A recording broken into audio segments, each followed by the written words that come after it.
नमस्कार। फिर से एक बार हाजिर हूँ एक नई कहानी के साथ में। मैं हूँ राज।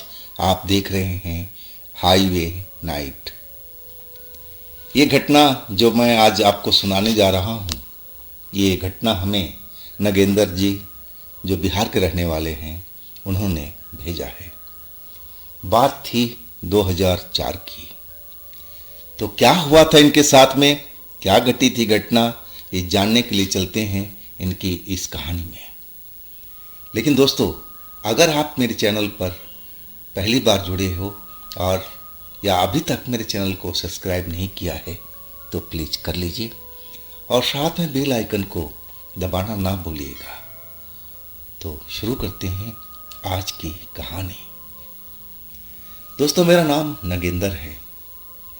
मेरी पत्नी मायके गई हुई थी 3-4 महीने से और अब उसको लेने जाना था।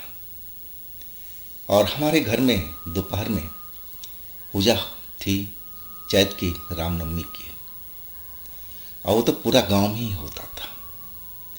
अब माँ ने बोला था कि बेटा सुबह में बहुरिया को ले आ, लेकिन मुझे कुछ काम भी था और मैं सोचा कि कल ना जाकर के आज शाम के ही मैं अपने ससुराल निकल जाता हूँ और सुबह सुबह पत्नी को ठंडे मौसम में ही बाइक पर बिठा करके और चला आऊँगा।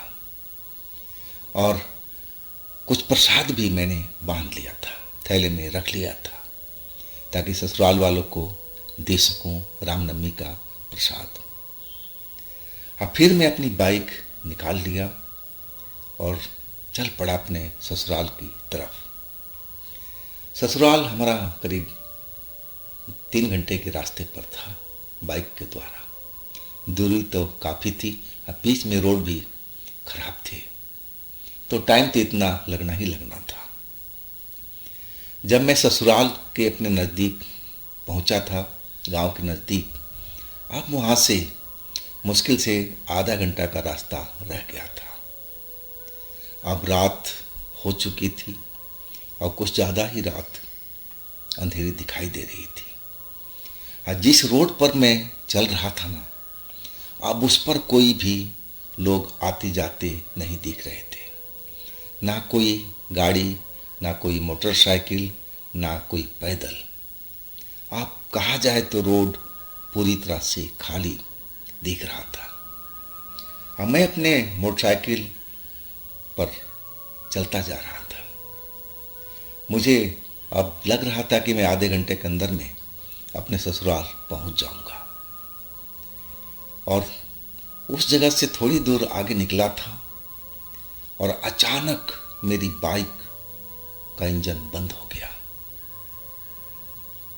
अब मेरे बाइक में पेट्रोल भी पूरा था, बाइक भी नई थी, तो ऐसी कोई बात तो होनी नहीं चाहिए थी। अब मैं भरपूर कोशिश किया बाइक स्टार्ट करने का, लेकिन बाइक स्टार्ट नहीं हो रही थी। मैं सोचा कि चलो घसीट कर ले चलता हूँ आगे तक, ससुराल तक, इतना तो घसीट ही सकता हूँ।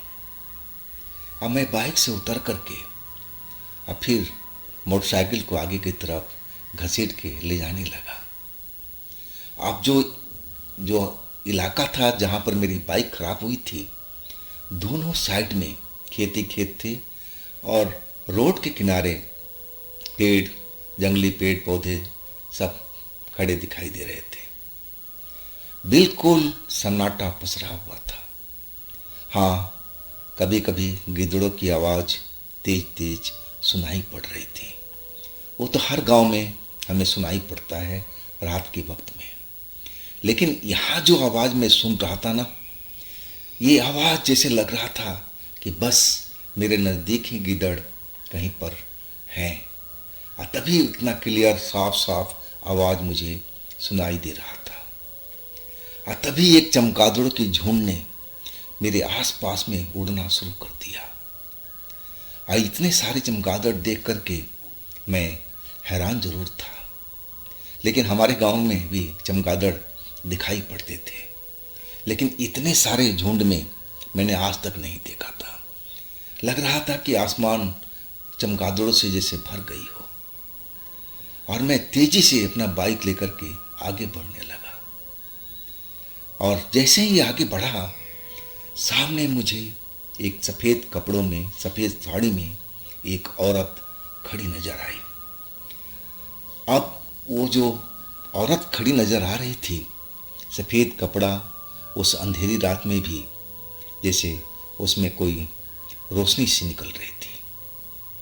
आज मैं कुछ ही कदम अपना बाइक को ढकेल पाया था, और वो औरत अब मुझसे दूर जो खड़ी दिखाई दे रही थी रोड पर, अब वो हमारी तरफ आने लगी।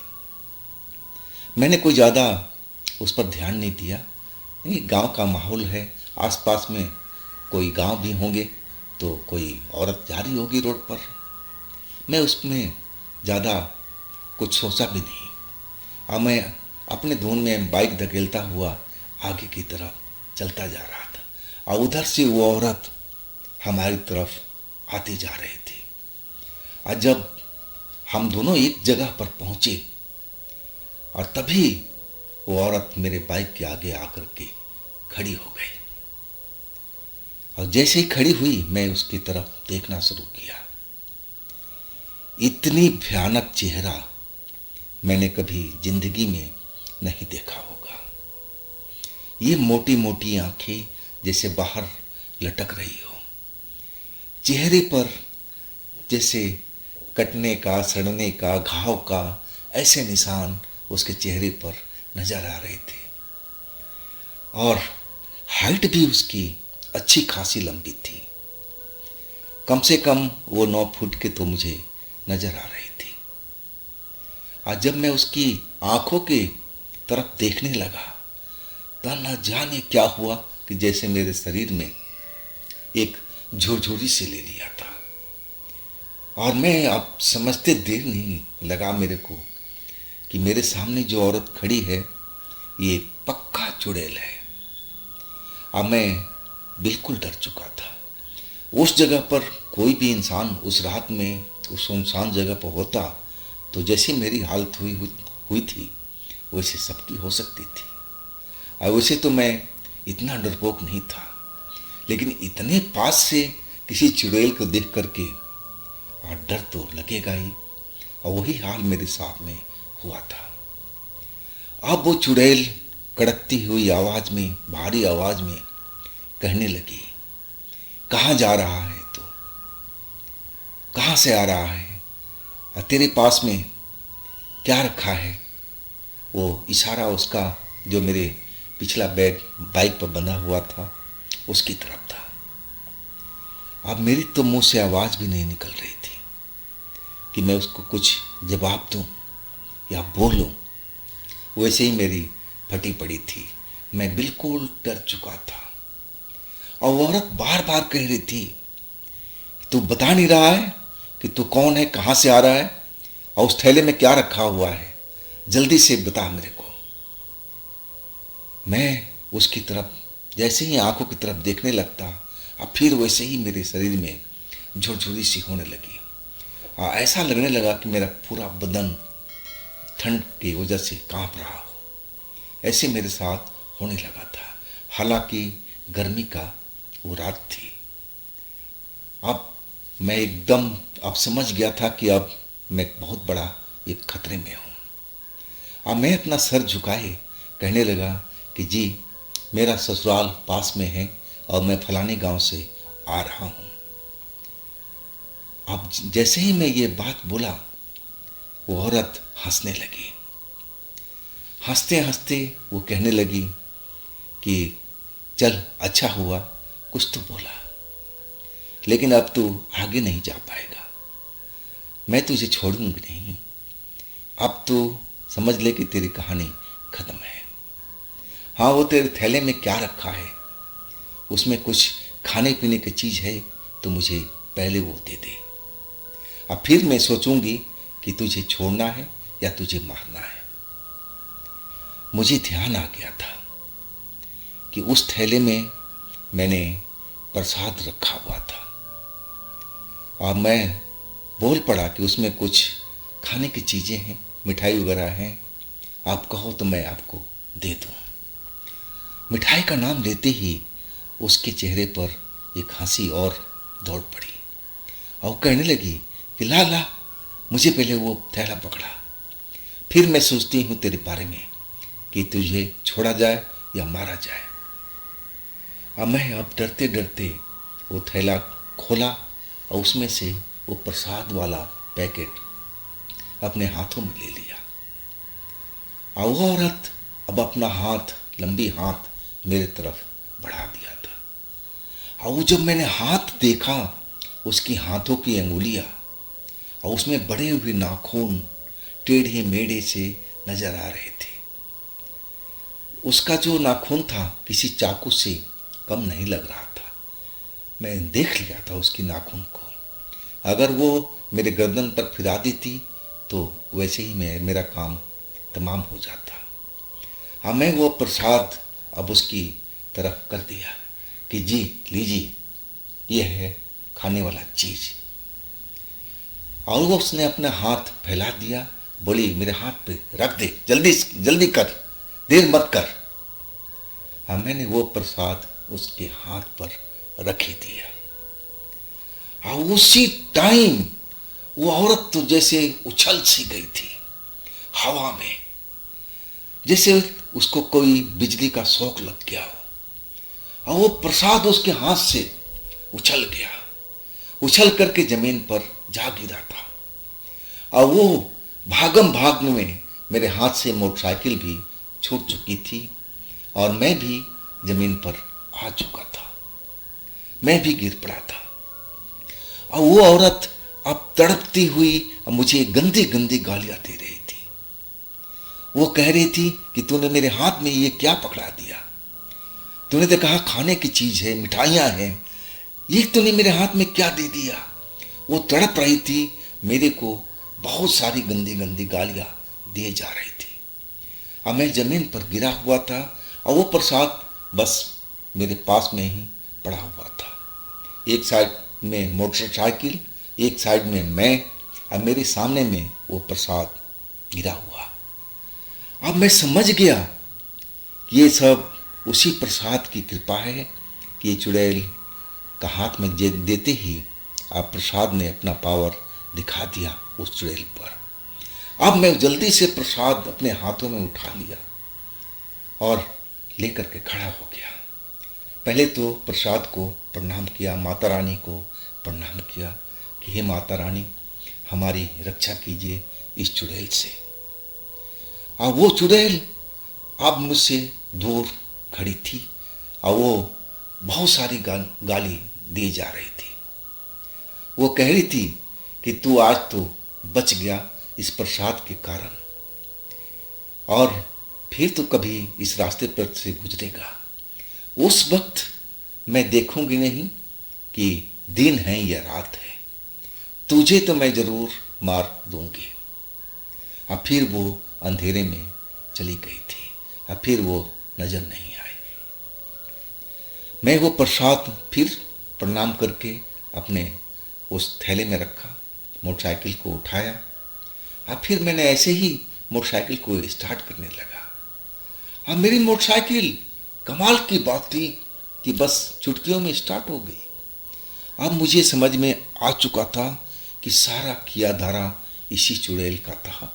उसने ही मेरी मोटरसाइकिल को बंद किया था अपनी शक्ति से, अपनी पावर से। अभी तक मैं डरा हुआ था और मैं आसपास देख रहा था कि चुड़ैल कहीं हमारे ताक में ना हो, लेकिन अब वो नजर नहीं आ रही थी। अब फिर मैंने मोटरसाइकिल स्टार्ट कर ही लिया था। अब फिर अपने ससुराल की तरफ चल पड़ा था, लेकिन मेरी निगाह पीछे भी लगी हुई थी।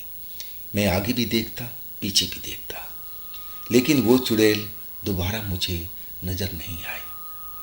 मैं अपने ससुराल पहुंच गया और जब दरवाज़ा खुलवाया तो ससुराल वाले देख करके मुझे हैरान थे। वो कहने लगे, दामाद जी, इतनी रात को क्या बात है, सब घर में कुशल मंगल है ना? मैंने बोला, जी सब कुछ कुशल मंगल है, मैं तो अपनी पत्नी को लेने के लिए आया था और हमारे घर में गांव में पूजा भी थी तो मैं सोचा प्रसाद भी लेते चलूं, लेकिन रास्ते में जो मेरे साथ में हाल हुआ है, सारा कहानी मैं अपने ससुराल में बता चुका था। मेरी पत्नी भी सब मेरी बात सुन रही थी और डर करके कांप रही थी। अब ससुराल के जो हमारे ससुर थे वो कहने लगे, बेटा इसी प्रसाद ने आपकी जान बचाई है। अगर ये प्रसाद आपके पास नहीं होता तो आप सोच ही सकते हो कि आपके साथ में क्या वो चुड़ैल करती। आपने बहुत बड़ी गलती की रात के टाइम में आकर के, आप सुबह भी आ सकती थी। मैंने बोला कि सुबह में मुझे कुछ और भी काम था, दोपहर में कहीं और भी जाना था। मैं सोचा कि रात में पहुंच करके तड़के सुबह में मैं निकल लूँगा, और इसी वजह से ये सब मेरे साथ में घटना हुई। खैर रात बड़े आराम से गुजरी, कोई दिक्कत नहीं हुई। हाँ, लेकिन सुबह में भी मेरी हिम्मत नहीं हुई कि चुड़ैल ने बोला था कि मैं तुझे देख लूँगी, तो इधर से जब भी गुजरेगा ना, तो चाहे दिन हो या रात हो। अब मैं जब वहाँ से गुजरा अपनी पत्नी को लेकर के, तो अकेले नहीं, मेरे ससुराल के भी मेरा साला थे और उसके भी कोई जानने वाला था, वो भी मोटरसाइकिल पर थे और वो मुझे बहुत दूर तक छोड़ कर के आए थे। और जब मैं उस जगह पर पहुंचा था तो मेरी निगाह बरबस उस तरफ उठ गई थी जिधर वो चुड़ैल गायब हुई थी, और मैं उधर ध्यान से देख रहा था, लेकिन वो चुड़ैल मुझे नज़र नहीं आई। लेकिन उसके डर से उसके बाद मैं कभी भी ससुराल नहीं गया। इतने साल गुजर गए, ससुराल वाले मुझे कहते रह गए कि आप आते नहीं हो, आप आते नहीं हो। और मुझे तो पता था ना कि मैं क्यों नहीं जा रहा हूँ, लेकिन उनको क्या बताऊँ मैं कि मैं बहुत डरा हुआ हूँ। उस चुड़ैल ने हमें चैलेंज दिया हुआ है कि जब भी तुम गुजरोगे अकेले में, मैं तुम्हें छोड़ूंगी नहीं। इसी डर से मैं ससुराल जा नहीं पाया। तो दोस्तों, ये थी कहानी आज की नगेंद्र जी की। और आपके पास भी ऐसी कोई घटना है जो आप मुझे सुनाना चाहते हैं, तो आप मुझे इंस्टाग्राम पर या मेरे व्हाट्सएप नंबर पर कहानी को आप भेज सकते हैं। और दोस्तों, मेरे दूसरे चैनल पर भी जाइए, उनमें भी अच्छी अच्छी कहानियाँ मैं डाल रखा हूँ जो सुनने में बहुत आपको आनंद मिलेगा। चैनल का लिंक नीचे डिस्क्रिप्शन बॉक्स में दे रखा हूँ, तो एक बार उन चैनल पर ज़रूर विजिट कीजिए, उन कहानियों का आनंद ज़रूर लीजिए। और इस चैनल को भी अपना प्यार दीजिए, लाइक कीजिए, सब्सक्राइब कीजिए, शेयर कीजिए। और हम फिर मिलते हैं कल एक नई कहानी के साथ में। आप लोग अपना बहुत ही ख्याल रखिएगा। नमस्कार।